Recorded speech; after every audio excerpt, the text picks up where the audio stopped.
Olá pessoal, hoje nós vamos conversar um pouquinho sobre dois autores que trabalham com desenvolvimento intelectual. Nesse primeiro vídeo nós vamos trabalhar com Piaget e no segundo a gente vai trabalhar com Vygotsky. Então, da mesma forma que nós fizemos no biológico, nós vamos falar um pouco assim, vamos aprofundar para que não fique um vídeo cansativo e vocês possam acompanhar realmente depois com o texto de vocês e compreenderem um pouco melhor. Então, é importante sinalizar que Piaget já é um nome mais conhecido por nós e pelos educadores, certo? Esse Piaget ele chega no início do século XX, né, devido a brasileiros que vão estudar na Europa, né? E então o pensamento dele é um pensamento que nós estamos mais acostumados, porque não que ele tenha sido apropriado na íntegra, mas alguns elementos do pensamento Piaget estão muito presentes na nossa realidade. Então, segundo o Piaget, esse processo de desenvolvimento cognitivo, ele acontece com a maturação e o aprimoramento das estruturas cognitivas, né, a partir da ação do indivíduo sobre o seu meio, mediada pela experiência. A experiência para Piaget é muito importante, porque é nesse laboratório da vida, né, nessas experiências, que o indivíduo vai construindo as suas estruturas cognitivas. Né? Ele tem a questão dos desequilíbrios e equilíbrios, que é o processo de reequilibração e o processo de adaptação que nós vamos ver mais adiante. O Vygotsky ele só chega aqui até nós mais ou menos na década de 80. Alguns estudiosos já haviam trazido antes, mas ele realmente chega com força total aqui a partir da década de 80, de 1980. Então, para o Vygotsky é importantíssima a inserção da criança no meio. Né? Enquanto para Piaget nós vamos ver que a criança vai pouco a pouco se apropriando do meio, Vygotsky também vai dizer que isso acontece, mas isso acontece primeiro com a inserção.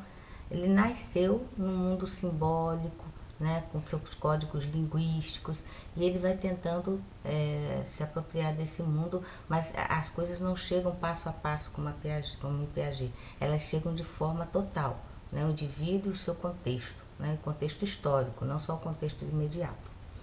Mas então vamos ver aqui um pouquinho sobre o Piaget, né, que como eu falei, nós vamos começar por ele.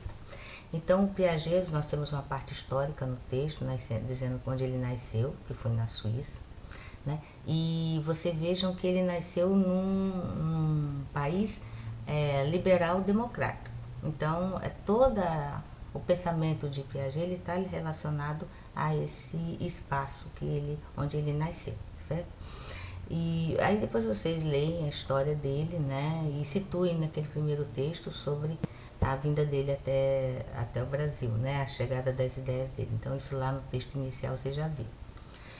Então é importante aqui sinalizar que ele é um biólogo, e como todo biólogo, e a época que ele vive, que ele nasce, ele é muito influenciado pelas teses darwinistas, certo? Isso vocês vão ver lá, questão da adaptação do homem ao meio, tá? Continuando, ele relaciona embriologia com psicogênese, quer dizer, a questão embriológica maior com o desenvolvimento da criança. E também ele vai relacionar a ontogênese com a filogênese. A ontogênese é o desenvolvimento de cada indivíduo. E a filogênese é o desenvolvimento da espécie. Então ele vai dizer que o nosso desenvolvimento individual, ele repete o desenvolvimento da espécie. Então, do inferior para o superior, ou dos mais simples para o mais complexo, certo? Bom, ele não problematiza, não faz parte das reflexões de Piaget analisar a questão histórica, contexto histórico, não é análise crítica sobre economia, sobre essa questão das relações humanas. O que ele estuda sobre relações é apenas para explicar o sujeito epistêmico, ou seja, como o sujeito aprende. Certo? Essa é a grande preocupação de Piaget. Então, nós vamos ver, logo no início do texto, vocês vão ver a questão do equilíbrio e desequilíbrio, ou o processo de reequilibração ou equilibração. Certo? Então, a cada nova situação de aprendizagem com a qual nós nos deparamos, né, seja ela qualquer aprendizagem, tá? Comportamental, intelectual, afetiva, de que forma seja, ela passa por esse processo de equilibração, ou seja, você entra em contato com uma nova informação, o seu intelecto, né, aquilo que você compreende naquele momento, ainda não entende aquilo que está sendo passado para você, aquilo que você está vivendo, e aí daí você vai e desequilibra. Mas no processo de adaptação, que nós vamos ver daqui a pouco, ocorre o quê? Um reequilíbrio, ou seja, ou você volta ao que você já sabia, ou você avança para um novo conhecimento, certo? É porque para o ser humano é estressante, é difícil viver num processo de desequilíbrio. Então a tendência é reequilibrar, tá? E aí, como é que acontece esse reequilíbrio? Quando ocorre uma mudança para um nível superior, ou um nível mais complexo de conhecimento. Acontece através do processo de adaptação. Ou seja, você recebe aquela nova informação, você olha para ela, cada um de nós vai olhar de forma diferente a partir do que nós já conhecemos, né? Então nós vamos olhar para aquela nova situação, vamos tirar elementos dela, não vou compreender a situação como um todo, mas alguns elementos, isso é Piaget. E esses elementos que nós vamos assimilar daquela nova informação, nós vamos acomodar às estruturas que nós já tínhamos, ou seja, aos conhecimentos que nós tínhamos anteriormente. Então, esse conhecimento anterior, mais esse conhecimento novo, vamos estar então num novo momento de equilíbrio, entende? Então, quer dizer, aquilo que você assimila do novo é incorporado, ou seja, é acomodado, e você então passa por esse processo de adaptação e então você volta a um novo equilíbrio. Você atinge um novo equilíbrio. Se aquele momento for muito difícil para você, para assimilar e acomodar, você volta, como eu falei, ao momento anterior, né? Porque é muito complicado para o ser humano ficar no desequilíbrio. Então, ou ele avança com as novas informações, ou ele recua às informações anteriores. Certo? Então, esses são os processos de equilibração e de adaptação, né? Então, vamos dizer assim, que nesse momento em que ele está assimilando e acomodando, ele está se modificando, as suas estruturas estão se modificando. E aí nós vamos falar aqui de 4 estágios do desenvolvimento, né? Ele trabalha com 4 estágios. O primeiro estágio é o sensório motor, que vai mais ou menos até 1 ano e meio, 2 anos. O outro é o pré-operacional, que vai de 2 anos até uns 6, 7 anos. O operacional concreto, que vai de 7 a 11, 12 anos. E o formal, né, das operações formais, que é quando o indivíduo chega na adolescência. Vocês vejam que é importante para a gente compreender a adolescência de Piaget, que a gente compreenda os estágios anteriores. Então, o primeiro estágio, que é o sensório motor, o que acontece nesse período? Vocês vão ver no texto que existem 6 subestágios, né? Então, a criança ela vai passar, ela vai incorporar hábitos, percepções, certo? E ela vai passar você imagina, de um indivíduo que era apenas reflexo, né? Que é o mês de idade dele, ele nasce, nós nascemos reflexo. Então, aqueles testes que são feitos, inclusive quando a criança nasce, né, da pupila, da apreensão. Porque se a criança estiver com esse aparelho reflexo em ordem, todo o desenvolvimento cognitivo dela está assegurado, desde que ela seja também que tenha no seu ambiente elementos para que ela possa manipular, colocar na boca, aquela coisa toda que você vê com a criança, né? Quem tem filhos vê bem isso, né? Então, a criança, nesse período sensório-motor, ela vai passar desse estágio reflexo, né, desse subestágio reflexo, para um estágio de aprender a falar, né? Uma explosão linguística, né, no final desse estágio, seja 1 ano e meio, 2 anos, depende de cada criança. E é um desenvolvimento, assim, é um desenvolvimento absurdo que a criança passa nesse estágio, né? O primeiro é o reflexo, depois são as reações circulares primárias, quer dizer, ela vai... Aí é o que nós colocamos lá no início, a experiência. Para Piaget, não é frutífero, não é viável você ficar puxando o desenvolvimento da criança, desenvolvimento intelectual. Você tem que botar elementos no ambiente, né, para que a criança vá experienciar. É um processo muito individual para Piaget, certo? Então, você bota vários elementos, móveis em cima do berço, né? Aquelas coisas que ficam balançando. Depois você coloca brinquedos, né? Para que ela vá, digamos, sendo desafiada a chegar a eles, né? E poder experienciar esses elementos da realidade. Né? Isso eu estou falando da questão de objeto, mas pode ser também da questão das emoções e tudo mais. Todo o desenvolvimento para Piaget, ele vai do individual para o social, certo? Então, nesses 0 a 1 ano e meio, 2 anos, né, como eu falei, depende da criança pelo seguinte, porque ele vai dizer que esse processo, como ele é um processo individual, algumas crianças, pelo meio ter mais elementos, né, para ele fazer essas experiências, seja alguma tendência, né, como ele fala de tendência ao equilíbrio lá no processo de equilibração, haveria uma tendência do indivíduo, né, a ser curioso, aí ao meio, aqueles elementos que estão postos ali, né, bolinha, boneca, panelinha, papel, lápis, o que a criança puder experienciar por ela, então aí vai haver o desenvolvimento. A afetividade acompanha todo o processo de desenvolvimento cognitivo, segundo Piaget, como vocês vão ver no texto, certo? Então, terminado o período, sim, é uma coisa importante que eu deveria ter colocado inicialmente. Essas idades, de forma alguma, elas são idades fechadas.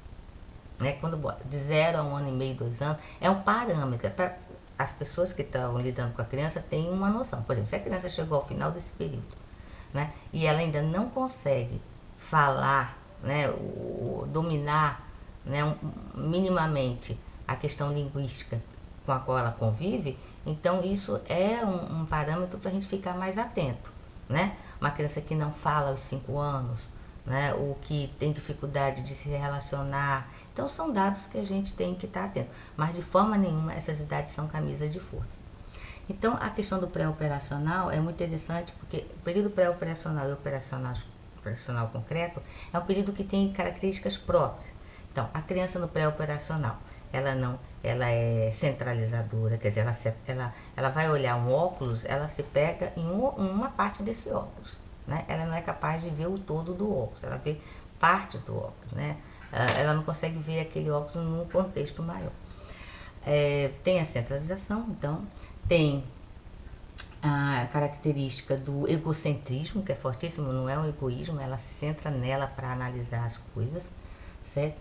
Tem o desequilíbrio, quer dizer, acontece mais acomodações do que assimilações, certo? E é irreversível, ou seja, a água não pode transformar em gelo e gelo em água, gelo é gelo, água é água, certo?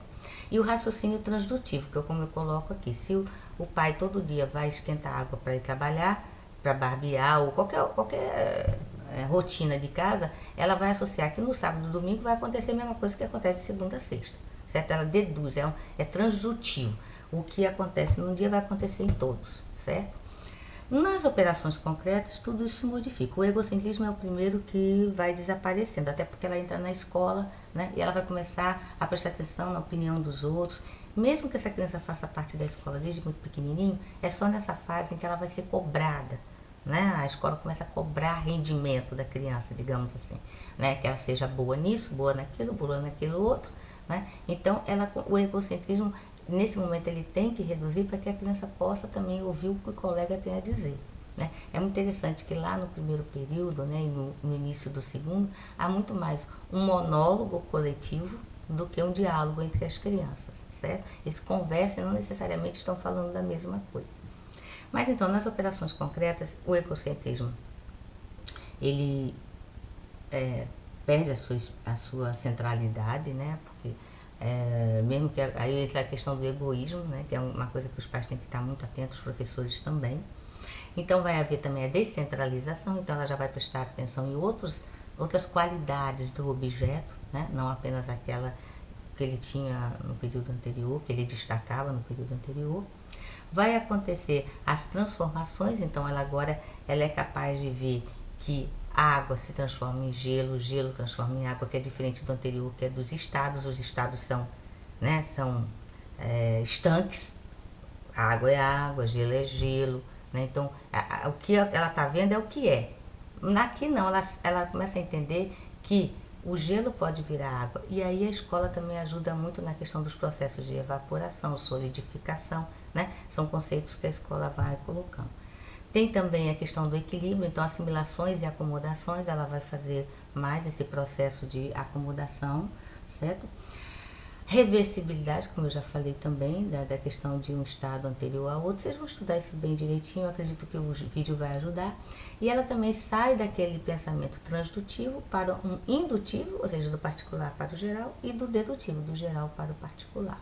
Então essas características é importante que vocês estejam atentos, que estudem também, que analisem essa mudança do período pré-operacional, né, concreto, para o período concreto, certo?